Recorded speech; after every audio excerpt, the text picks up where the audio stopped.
in 1760, the state export people, the representation for the colonies, indicated that the colonies needed to, the colony authorities needed to aggressively enforce the tax on not tea but molasses that were being imported. Consequently, they had to use those writs.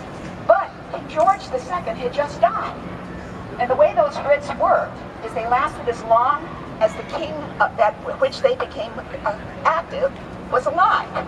So that resulted was that they had to go to the court in the colonies in Massachusetts. He's challenged in Massachusetts.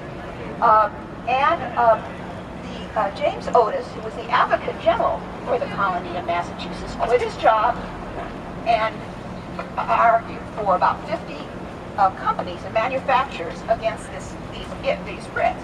And in his arguments, he outlined a way it could be done appropriately.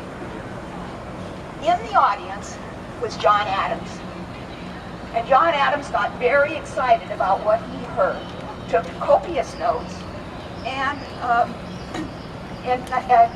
kept going and pushing for it. The colonists got increasingly angry, increasingly rebellious, and in 1769, Adams declared that thing, those warrants, was the babe that was, I've got to say, it gave birth to the child independence.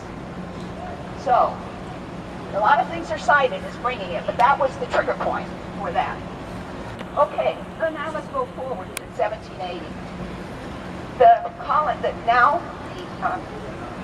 The state of Massachusetts adopted a constitution, and John Adams was the main writer of that constitution.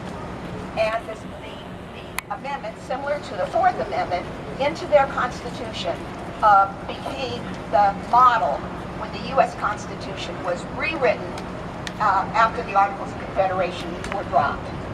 Consequently, there is a direct, because exactly, you can describe the NSA stuff by exactly what was happening with molasses.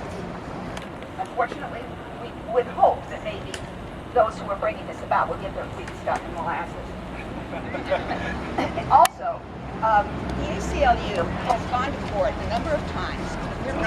Hold the trigger. Pull the trigger. Trigger. Oh, all right. Okay, out of silence me.